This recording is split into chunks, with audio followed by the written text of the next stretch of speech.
हम गायक कलाकार सियाराम रसिया, ग्राम लोरपुर, पालहन पोस्ट, पैतीपुर, जिला अम्बेडकर नगर की धरती से आप सबके बीच में हम नई दिल्ली गंगा चैनल के माध्यम से आप सबके बीच में एक बिरहा भेज रहे हैं जिसका शीर्षक है शंकर विष्णु संभोग एवं भगवान अयप्पा का जन्म। आशा नहीं पूर्ण विश्वास है कि आप सबको जरूर पसंद आएगा। मास्टर सोद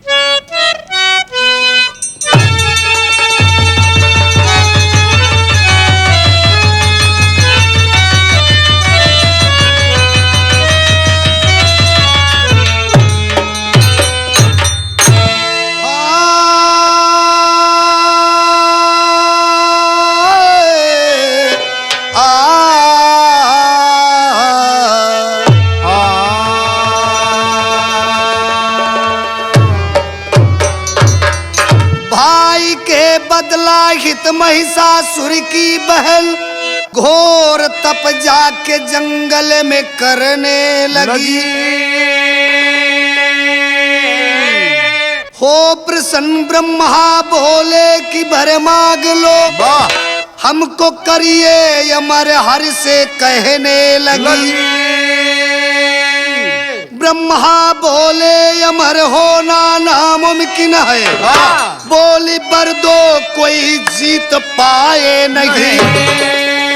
अरे शंकर विष्णु के संभोग से पुत्र हो, कोई उसके सिवा मार पाए नहीं।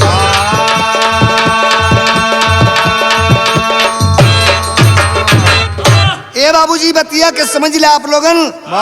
महिषासुर के वध आदि शक्ति जगदम्बा जी कह दी।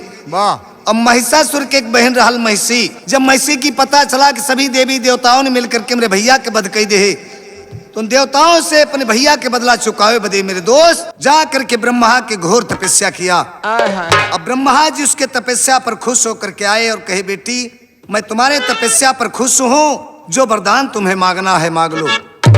कहे महाराज अगर हमें वरदान देवे बात तो हमें अमर कह दा। कहे निमित्त लोग कहे मृत को वरदान यहाँ किसी को नहीं मिलता। कहे महाराज ऐसा वरदान दा क्यों हमसे 3 लोक में जीत न पावे। कहे ओ मस्त ऐसा ही होगा, वरदान दे दे।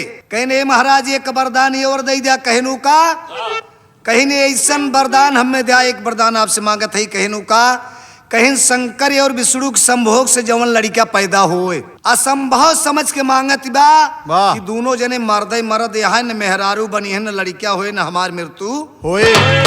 काद महाराज शंकर और विष्णु के संभोग से जवन लड़का पैदा होए वह हमें मार पावे, अन्यथा के दूसर मार ना पावे। ब्रह्मा जी सोचे न समझे, कहन जाओ ऐसा ही होगा तथास्तु। वरदान पा करके बाबूजी आज महिषासुर के बहन महिषी एकदम मारे खुशहाली के समात रानी। बिरहा में एक लाइन तर्ज लग गया मास्टर, और है तर्जबा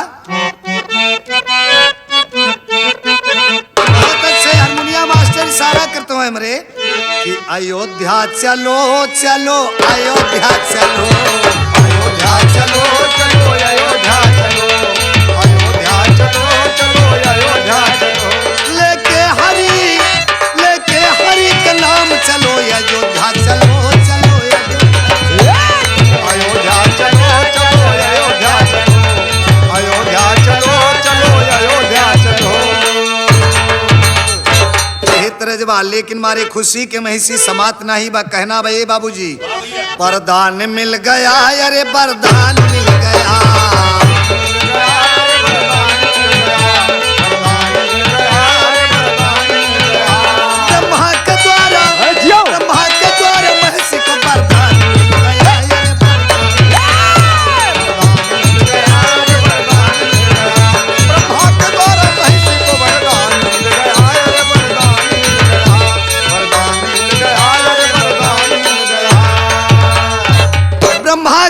महिषी को वरदान मिल गया। आसुरी सेना को सजा करके देव राजेंद्र को ऊपर चढ़ाई कर दिया। बिरहा के भाव बदल गया हो। वरदान हरि से पाकर सेना है तुरंत सजाई, भगवान इंद्र के ऊपर महिषी ने किया चढ़ाई।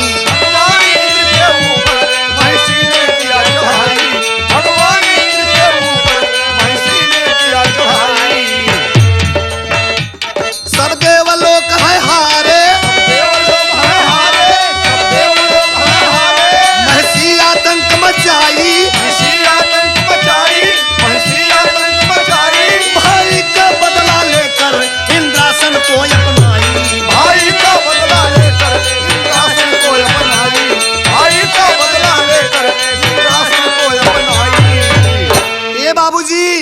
आसुरी सेना को सजा करके देवराज इंद्र के ऊपर चढ़ाई करके आखिर स्वर्गलोक पर कब्जा जमा लिया बाबूजी। वाह भैया। स्वर्गलोक पर कब्जा जमा लिया और इतना ही नहीं कोहराम मचा दिया तीनों लोकों में बाबूजी। कहना है कि आसमान हिल गया, अरे आसमान हिल गया, आसमान हिल गया, अरे आसमान हिल गया, आसमान हिल गया, अरे आसमान हिल गया। महसी के डर से, महसी के डर से पृथ्वी आसमान हिल गया, अरे आसमान हिल गया, आसमान हिल गया, अरे आसमान हिल गया, आसमान हिल गया, अरे आसमान हिल गया।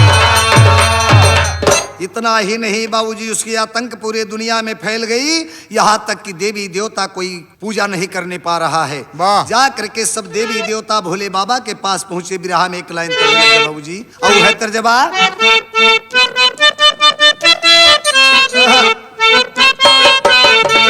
क्या बात है, बड़ा बढ़िया तर्ज हमरे देखे हारमोनियम मास्टर बजाए कि नारी के करनवा भरत हरी बानी गईले जोगिया, अरे बानी गईले जोगिया हो, बानी गईले जोगिया हो। आज पाटल हलया पुनाई, ये राम राम है, आज पाटल हलया सब संसार राम नहीं हो, आज पाटल हलया सब सारन है राम। ए बाबूजी ये तो रहा तर्ज, लेकिन गैले सब देवता भोले बाबा के समाना, अरे बाबा के समाना हो, बाबा के समाना हो। अरे जी करैलन सर झुकाई ये भोला दानी, अरे जी करैलन सर झुकाई ये भोला दानी, अरे जी करैलन सर झुकाई ये भोला दानी। सभी देवता जा करके भोले बाबा के चरनिया पे गिर पड़े और कहे महाराज बाबा कैले से उत्पात महिषासुर कह बहिनी आयर सुर, के बहिनी आओ सुर, के बहिनी हाय हाय। स्वर्ग लोकल हलसया पनाई ये भोले दानी, स्वर्ग लोकल हलसया पनाई ये भोले दानी, स्वर्ग लोकल हलसया पनाई ये भोला दानी। और का कहत है मौजी, कहना है कि पृथ्वी पताल कांपे कांपे आसमानवा हो, कांपे आसमानवा हो, कांपे आसमानवा। काया कई के दुखवा दामी जाई ये भोले दानी, काया कई के दुखवा दामी जाई ये भोला दानी, काया कई के दुखवा दामी जाई ये भोला दानी। सभी देवता भोले बाबा के पास पहुंचे, कहे महाराज महिषासुर के बहन महिषी के आतंक के मारे के पूजा पाठ नहीं के पाओ, सब खोहा नारम लुकाने है। एक उपाय कही दा महाराज, कहनु का कहन हमरे सबके विनती सुन ला और कोनो उपाय करा। आज देवताओं की बात को सुन करके भोले बाबा जी कैले का बाबूजी, कई के तैयारी शिव गए बिसरू के समाना, अरे बिसरू के समाना हो, बिसरू के समाना हो।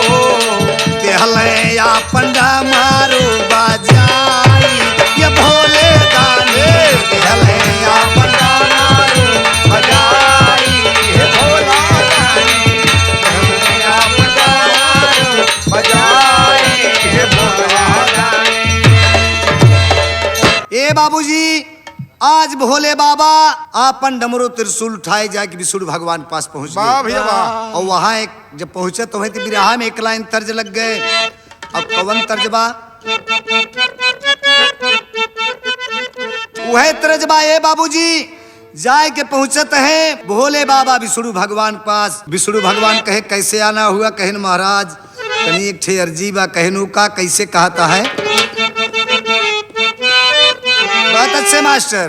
अरे पटना से बैदा बोलाइदा, कहे पटना से बैदा बोलाइदा, नजरा गईली देहिया पटना से बैदा बोलाइदा, नजरा गईली देहिया पटना से बैदा बोलाइदा, नजरा गईली नजरा गईली देहिया, नजरा गईली देहिया, नजरा गईली देहिया पटना से बैदा बोलाइदा, नजरा गईली देहिया पटना से बैदा बोलाइदा, नजरा गईली देहिया।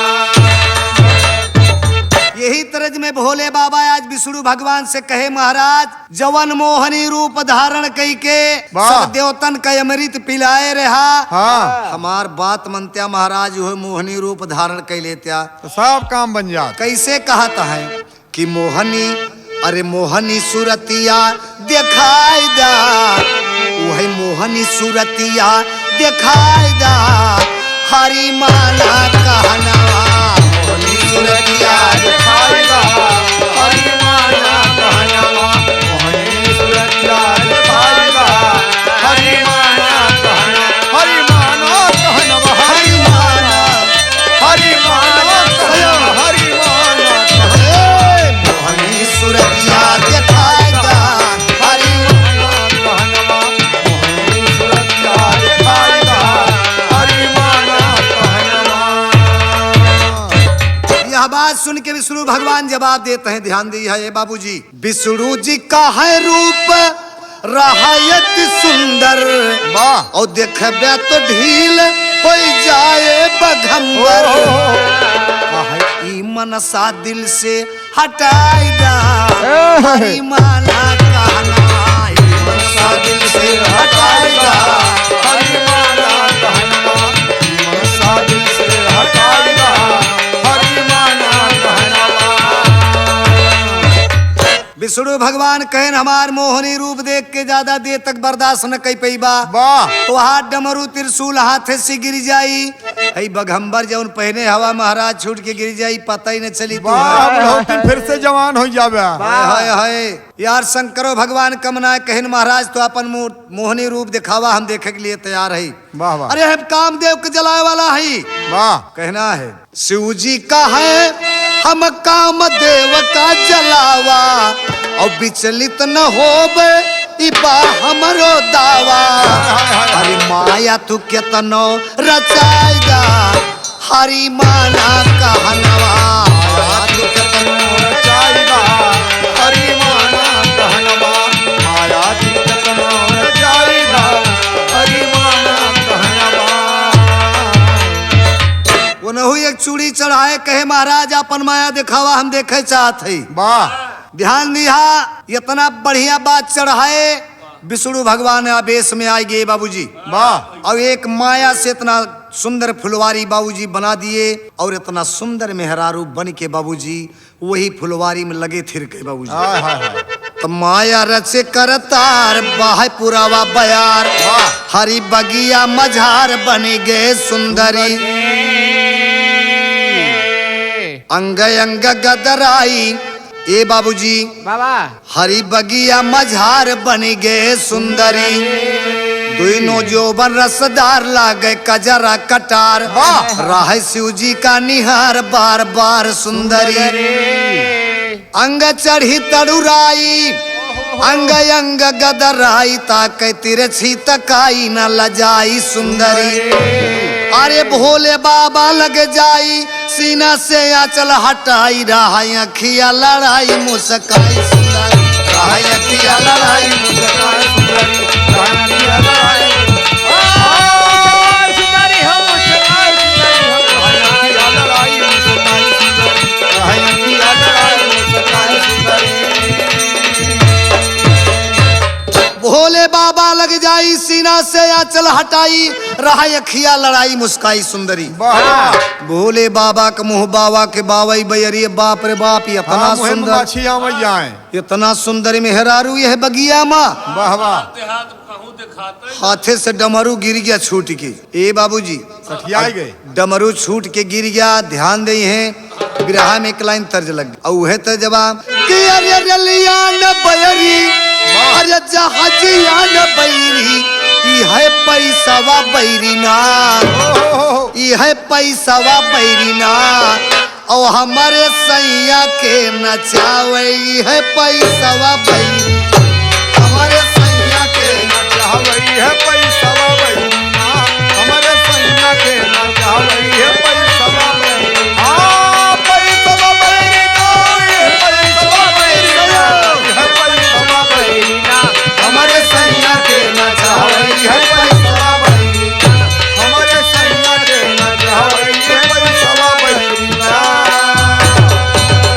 लेकिन बड़ा बढ़िया भाव गाने के अंदर में बाबू जी कि बगिया में टहरे हरी हरे बन के जननवा मनवा मोह मोहनी, और डगमग सिउ के भय धियनवा मनवा मोह मोहन, डगमग सिउ के भय धियनवा मनवा मोह मोहनी, डगमग सिउ के भय धियनवा मनवा मोह मोहनी। डमरू त्रिशूल शिवजी देहल बहाई, और खुली गा बघम्बर पकड़या चरा के जाई, खुली गा बघम्बर पकड़या चरा के जाई, पकड़या चरा के जाई। कहे रानी चानी काटा दई दरती दनवा मनवा मोह मोहनी, क्या बात है? और डगमग सिउ के भय धियनवा मनवा मोह मोहनी, डगमग सिउ के भय धियनवा मनवा मोह मोहनी, डगमग सिउ के भय धियनवा मनवा मोह मोहनी। भोले बाबा अक्षरा का पकड़े चाहता है, तब तक विष्णु जी मोहनी के रूप में धारण किए बाबूजी थिरक के हाथ परत है। वाह अक्षरा के पकड़े के कोशिश करता है, थिरक के हाथ पकड़ते हैं, भय भागी भागा, वाह भैया। खेदी खेदा दोनों में जन्म हुई, दोनों जन्म हुई। बिरहा में एक लाइन तर्जबा, ये तर्ज का स्वर्गीय जनाब श्री हैदर अली बड़ा लोचराय के गाया करते थे बाबूजी। कैसे गाते रहे मास्टर? वाह बहुत अच्छे कि चोरी कैली न हम डाका डलली न हम, चोरी कैली न हम डाका डलली न हम, प्यार कैली त डर कौने बात का, प्यार कैली त डर कौने बात का, प्यार कैली त डर कौने बात का, चोरी कैली न हम, बहुत अच्छे। डलली न हम, चोरी कैली न हम, डाका डलली न हम, प्यार कैली त डर कौने बात का, प्यार कैली त डर कौने बात का। शंकर भगवान विष्णु से कहता है वाह कि भैया। तेरी चंचल चितवन ओहो पे तेरी चंचल चितवन देख पागल बामन, गोरी बाहों में आजा मजा लूटे, गोरी बाहों में आजा मजा लूटे, गोरी बाहों में आजा मजा लूटे, तेरी चंचल चितवन देख पागल बामन, तेरी चंचल चितवन देख पागल बामन, गोरी बाहों में आजा मजा लूटे, गोरी बाहों में आजा मजा लूटे। रूप चमके जैसे चदलिया गोरी, बड़ी नमकीन तोहरो चवलिया गोरी, ना खिला गेला मन बिना भैले मिलल, ना खिला गेला मन बिना भैले मिलल, गोरी बाहों में आजा गोरी बाहों में आजा मजा लूटे, नहीं लागे रमन बिना भइले मिलन, नहीं लागे रमन बिना भइले मिलन, गोरी बाहों में आजा मजा लूटे, गोरी बाहों में आजा मजा लूटे। भाव टेरी के लगे मास्टर, दोनों जने वहारो भागत है, यहाँ खेदत है। कैसे लगत बा? वाह अरे बुढ़ाई में कमाल कई गे, कि अरे बुढ़ाई हो, बुढ़ाई में कमाल कई गे, वाह भैया। अरे मोहनी रूप देख शिव जी गए ललचाई, बुढ़ाई में कमाल कई गे, मोहनी रूप देख शिव जी गइले ललचाई, बुढ़ाई में कमाल कइले, मोहनी रूप देख शिव जी गइले ललचाई, बुढ़ाई में कमाल कइले। भय काम के बस शिव भये विवश रस चाखय बदे भये हैरान धरकत सीर मझी मझी सी लख लख मीसी मीठी मुस्कान मरिका कर झर झर झर जहा सोना चांदी के बनल खदान सोना चांदी के बनल खदान सोना चांदी के बनल खदान पंपा के तीर गंभीर नीर पंपा के तीर गंभीर नीर हरि गवा पीर भैले संतान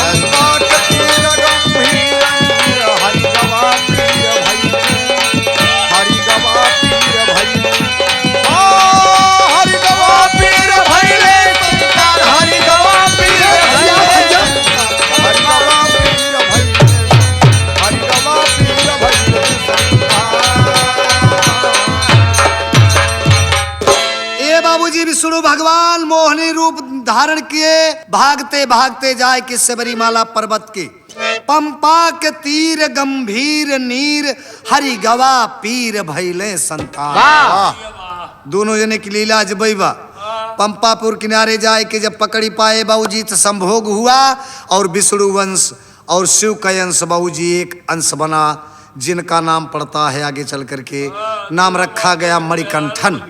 एक लड़का जब पैदा भय तो दोनों जने तो अंतर ध्यान हो गए लेकिन वही समय ये बाबूजी उसी प्रांत के एक राजा राजशेखर शिकार खेले बदे वह जंगलवा में अपने सिपाही के साथ में आवत हैं। लड़कवा के रोवे की आवाज जब सिपाही लोग पाए तो जाए के राजा का खबर दे कहे महाराज जंगलवा में एक लड़का रोवत बा। महाराज सोचे लगे कि हमारे एक को लड़का बच्चा है यो ना है तनी देखी के जाने भगवान किस्मत ही सुझाए ये बाबूजी जब और आगे बढ़ता है तो एक सन्यासी के रूप में उस बच्चे को गोद मिले प्रभु जी आए के कहे महाराज तोहरे लड़का बच्चा नहीं हवे ये लड़कवा के सेवा कराई लड़कवा तोहार नाम रोशन करी वे लड़कवा के लेके आए बाबूजी दोनों प्राणी बड़े प्रेम से पाले लागे तो बच्चवा के पंडित के बुलाए के नामकरण करा गए तो भाव उड़ान भाव टेरी में कहना बा बहुत खुशी है राजा रानी मंगल गीत गवावे अरे गले में देख स्वर्णहार मणिकंठन नाम धरावे हो बुढ़ाई में कमाल कई गए अरे लुटावे मोहरिया सरफी द्वारे बजे बधाई बुढ़ाई में कमाल कई गए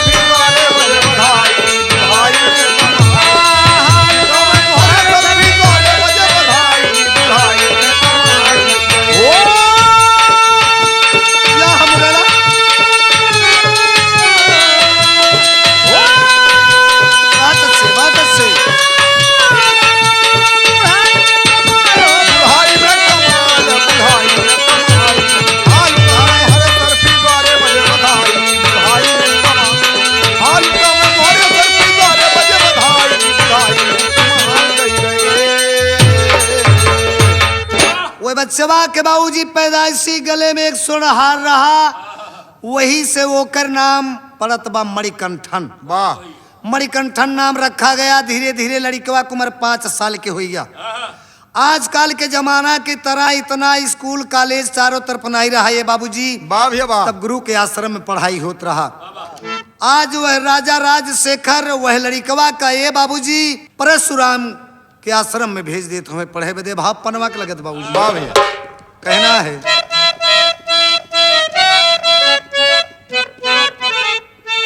बहुत अच्छे कि पढ़े मणिकंठन परशु राम के भवनवा अब सिखे लागे तीर तलवा ओ रामा सिखला गए तीर तलवार अरे अस्त्र शास्त्र विद्या पढ़े धई के धियनवा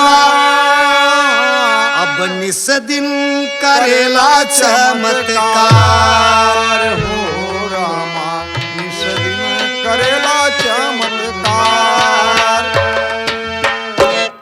तीनों बच्चा एक ने एक चमक दिखाई दे रहा है। अगर परशुराम ने एक प्रश्न दे बाबूजी तो एक प्रश्न का चार चार प्रकार के उत्तर मणिकंठन रखते थे। वाह वाह। धीरे धीरे मणिकंठन की उम्र 12वां साल को है और राजा राजशेखर के रानी के एक लड़का पैदा हुई। राजा राजशेखर के मन में विचार आए कि धीरे धीरे हमार उम्र अब बुढ़ापावस्था में आवत बा, अपने मणिकंठन का राजा बनाई दे। जंगलवा वाले वही जंगलवा वाले लड़कवा के मणिकंठन का। वाह वाह। पूरे देश में ढिढोरा पिटवा दिए कि कल मणिकंठन का राजा अभिषेक होगा, राजा बनाया जाएगा। चारों तरफ खुशियां ही खुशियां हैं। वाह। तब तक जाए कि ये बाबूजी मंत्री रानी से मिला रहा है। रानी के पास पहुंचा, मंत्री कहा था रानी कुछ सुनियो कहीं का हो? का सुने? अरे कहीं कुछ ना है सुनियो कहीं का बतावा ना का बात बा? कहीं जो जंगलवा से लड़कवा लाया है ओका बिहान राजा बने गई है। वाह वाह। रानी कहीं तो तू है कवन एतराज बा? कहीं हमका एतराज नहीं बा। कहीं तब कहीं तू अपने दिल में पहले सोचा कि जंगलवा के लड़कवा के राजा बनई है तो तोहरे कुखिया से जौन पैदा भव कर कौन गति होए। रानी के दिमाग घूम गए कि बात तो सही कहा थे महाराज, तो का करी कौनो उपाय बतावा। वाह। कहीं एक ही उपाय बा। कहीं नु का कहीं पेटे के दर्द कैला और जब राजा आवे तो राजा से कह दा वही मणिकंठन के भेजे जंगले में जाए के बघनी के दूध लावे तब हमार जान बचे नहीं न बचे। वाह वाह। यार खुशी बा, खुशियों की बधाई बज रही मेरे दोस्त। वाह। और इधर रानी आहान खान कहीं पड़ी। राजा का बुलावा हुआ, राजा गए महल में। रानी आज तो खुशी के दिन है। वाह। ये कैसी मातम से छाई हुई है, क्या बात है? कहे महाराज हमारे पेट में दर्द बा, बचा ला महाराज, बचब ना हम न बच महाराज। अरे कहीं वैद्य बुलाई, डॉक्टर बुलाई, कहीं ना महाराज। वह जंगलवा वाले लड़कवा के मणिकंठन कह देता महाराज बघड़ी की दूध लाई देत हमार जान बच जात महाराज ना बचब ना। कहीं तो वह लड़कवा तू ही कहा लड़कवा अंतर्जामी अलौकिक बच्चा आकर के पहुंचा। कहे माई बतावा का कारण बा, का बात बा? बिरहा में एक लाइन तर्ज लग गया। कैसे तर्ज बा? ये तर्ज की बहुत अच्छी, बहुत अच्छे मास्टर। ये तर्ज का देखे बुल्लू चाचा दादाजी स्वर्गीय हो गए, बड़ा लोचराय के गावत रहे। कैसे गावत रहे मास्टर? कि गजब भर के गुजरिया गजब कर हो, अरे जब नियरा बोलाई अब तो कर हो, गजब भर के गुजरिया गजब करे हो, गजब भर के गुजरिया गजब करे हो, गजब भर के गुजरिया गजब। जब नियरा बोलाई अब तब कर हो, जब नियरा बोलाई अब तब कर हो, गजब भर के गुजरिया गजब करे हो, गजब भर के गुजरिया गजब करे हो। लड़का आए के पहुंच गया। माई कहा तही मणिकंठन से ये लाल बचब न बैठवा, हमके बघनी के दूधवा लिया दा बेटवा, होला नाख परदास मोर पिराल पेटवा, हमका बघनी के दूधवा लिया दा बेटवा, हमके बघनी के दूधवा लिया दा बेटवा, हमका बघनी के दूधवा लिया दा बेटवा। बोल नाही पिराला बेटवा, बोल नाही परदास मोर पिराला बेटवा, हमके बघनी के दूधवा लिया दा बेटवा, हमका बघनी के दूधवा लिया दा बेटवा। सारी बात मणिकंठन समझ गए कि माई हमें अपने रास्ता से हटावे चाहती बा। कहे माई काहे मणिकंठन माई तो हरे करनवा, अब बघनी के दूध लाव जई बिया बनवा, बघनी के दूध लाव जई बिया बनवा, बघनी के दूध लाव जई बिया बनवा। आशीर्वाद दई दमाई हाथ दई के माथवा, हमका बघनी के दूध हवा लिया दा बेटवा, हमका बघनी के दूध हवा लिया दा बेटवा, हमका बघनी के दूध हवा लिया दा बेटवा। आज वो बच्चा 12 साल के बोल रहा माँ मुझे अपने हृदय से आशीर्वाद दे दो माँ। मेरे सर पे हाथ रख के मुझे आशीर्वाद दे दो माँ। वाह। आपके कारण मुझे अपनी जान गंवानी पड़ेगी माँ। मैं आपके कारण अपनी जान गंवा दूंगा, लेकिन मैं बघनी के दूध तुम्हें अवश्य लाऊंगा। वाह। आशीर्वाद दी बाबूजी। अब भाप पहापट में आज लड़ी के बाद धनुष बाण लेके और चल पड़ा। कहना है अरे धनुष बाण लय हाथे चला जवनवा बीचे बनवा में। अरे धनुष बाण लय हाथे चला जवनवा बीचे बनवा में। अब महिषासुर के बहन सभाई मैदानवा बीचे बनवा में। महिषासुर के बहन सभाई मैदानवा बीचे बनवा में। महिषासुर के बहन सभाई मैदानवा बीचे बनवा बीचे बनवा बीचे बनवा बीचे बनवा। महिषासुर के बहन सभाई मैदानवा बीचे बनवा। महिषासुर के बहन सभाई मैदानवा बीचे बनवा में। आज लड़कवा बघनी के दूध हेरत हेरत है बाबूजी वही जगह पे पहुंचा बा जौनी जगह पर महिषासुर के बहन महिषी के आतंक मचा हुआ है, फैला हुआ है। दूध के हेरत हेरत बाबूजी दूध तो नायप मिला, लेकिन महिषासुर के बहन महिषी से मुलाकात। हाय हाय हाय हाय। उस समय बाबूजी ब्रह्मा जी ये बात बताए थे कि जिस समय तुम्हारे सामने कोई योद्धा कोई बालक गले में स्वर्ण माला पहने अगर तुम्हारे सामने आ जाएगा, समझ लेना कि तुम्हारी मृत्यु उस दिन निश्चित है। वाह। तो गले में देखी स्वर्णहार वह गई तुरंत पहचानी हो।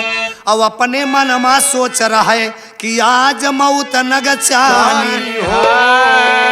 अरे उठा लिया बालक का तौने छनवा बीचे बनवा माँ। अब मणिकंठन का लई के उड़ी गगनवा बीचे बनवा।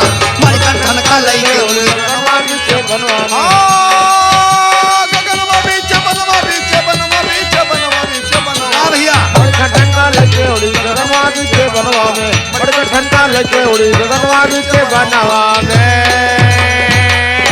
बतिया के याद आएगी बाबूजी महिषी के ब्रह्मा जी वरदान देवत समय में हम कई बात बताए रहे, लेकिन ई छोट भरे के लड़किया हमार का करी। लेकिन वो बतिया ओकरे शंका समात बा कि छोटे भरे के लड़किया बा भले बा, एक के अलावा वही हम खत्म कर देना यही के द्वारा हमार मृत्यु निश्चित बा।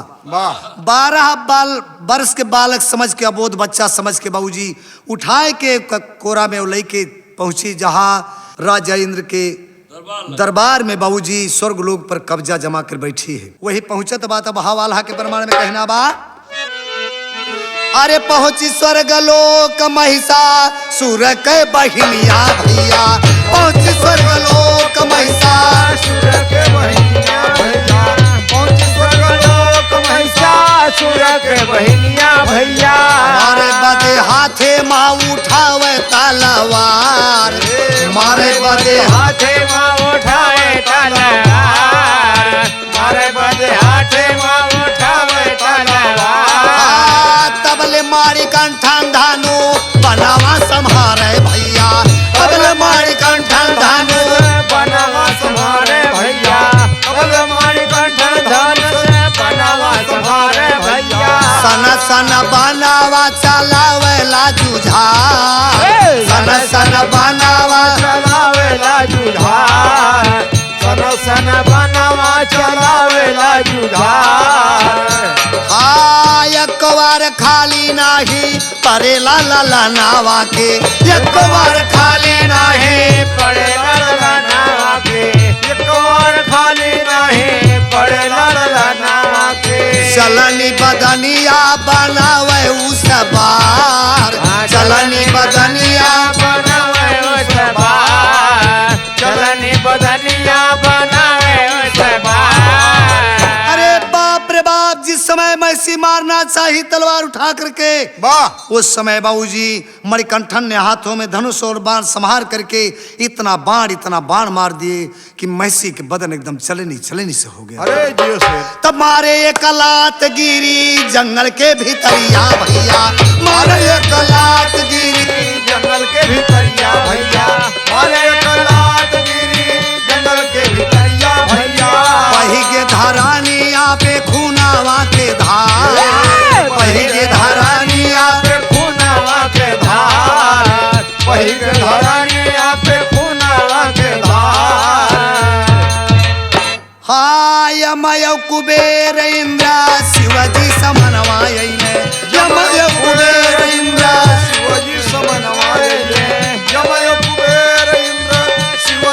बनवाइले वीर अयप्पा के गूंजल बा जय जयकार वीर अयप्पा के गूंजल बजे जयकार वीर अयप्पा के गूंजल बजे जयकार।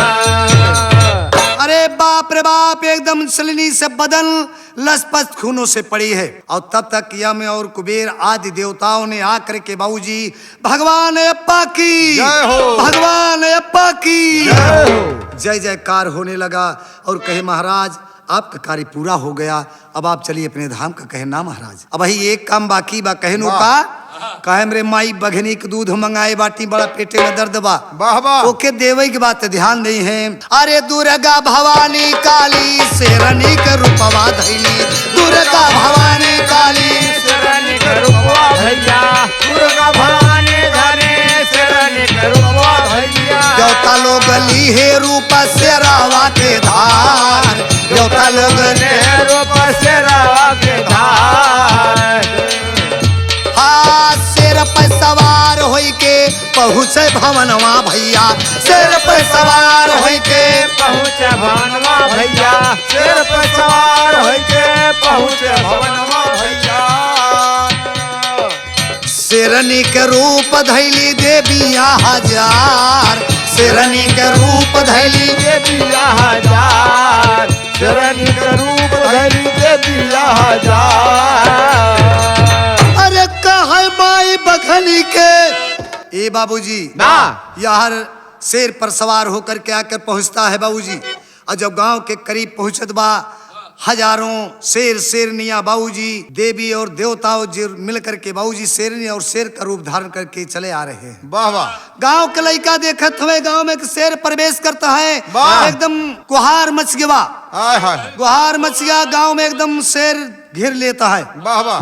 तब तक भगवान अयप्पा आगे पहुंचे, कहीं चिंता मत करा, ये शेर शेरनी न हो, ये सब देवी और देवता है। वाह। हमरे माई के पेटे में दर्द बा, दूध देव दे आया है। कहना है अरे कहे माई बघनी के, अरे तू धावा ले अली और हृदय से दई दमाई बेटावा के प्यार, हृदय से दई दमाई बेटवा के प्यार हृदय से दई दमाई हृदय से दई दमाई बेटवा के प्यार हृदय से दई दमाई बेटवा के प्यार हृदय से दई दमाई बेटवा के प्यार। कहे माई बघनी के दूधवा ले अली तो हृदय से दई दे अपने बेटवा के प्यार। वाह। ए माई जितना दूध तुम्हें चाहिए तू दूध ले ला माई, और तोहरे राजपाट से हमें कोनो ताल्लुकात नहीं बा। वाह वाह। हम तो महिषी के वध करे बदे हम अवतार ले रहे उतरित भरे है माता जी, हाय हाय हाय। और हम तुम्हार राजपाट ले बदे ना यही तोहरे वाह। राज में आए हैं। आशीर्वाद दिया माई, हम अपने धाम के चलते हैं। माता पिता के चरण स्पर्श करके जो ही जाना चाहे। तब तक परशुराम कहे हे महाराज कहनु का कहीं तनी हमरो एक बात सुन लिया, मऊ जानते ही अलौकिक शक्ति आप यहाँ है। कहनु का कहीं अपने बाण से चिन्हित करा, अपने बाण से चिन्हित करा, जहां तुहार बाण गिरे वही तोहरे नाम का मंदिर बनवाए। भाव खड़ी में कहना है बाबूजी।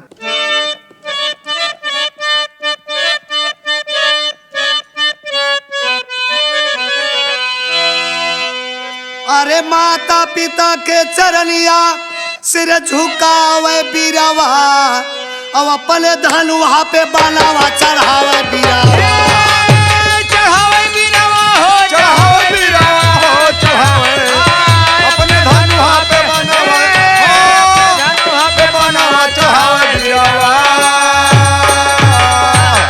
तो सबरी माला गिरा बाण पंपापुर निकट में जाई, परशुराम तब्बीर अयप्पा का मंदिर बनवा। जहाँ पैदा बरे सबरी माला पर्वत पे वाह। वही जाए के बाण गिरत बा। परशुराम भगवान अयप्पा के नाम से मंदिर बनवा दिए बाबूजी। वाह अरे भैया। जाई दर्शन करते सबके कष्ट मिटावे बीरावा, अब अपने धन वहाँ पे बनावा चढ़ावे बीरावा।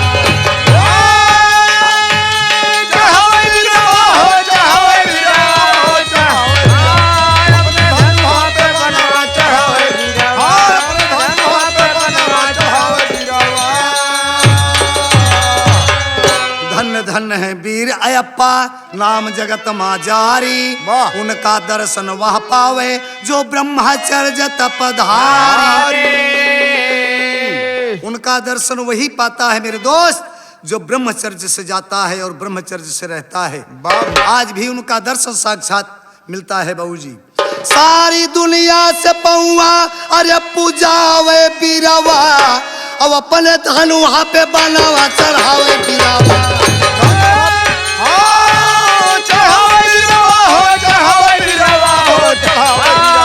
अपने धनुआ से बनावा चढ़ावे अपने धनुआ पे बनावा चढ़ावे बिरावा।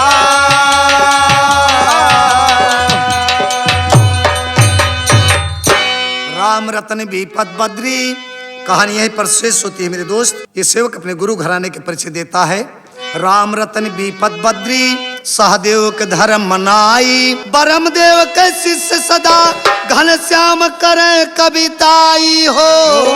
बुढ़ाई में कमाल कई गए रसिया सिया राम के दहिने शारद माई बुढ़ाई में कमाल कई गए।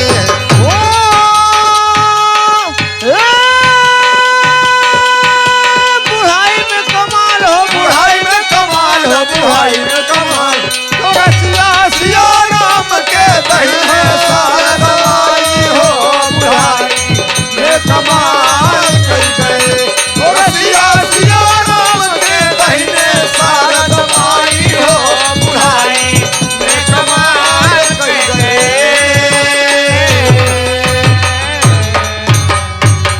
बोले भगवान पाकी।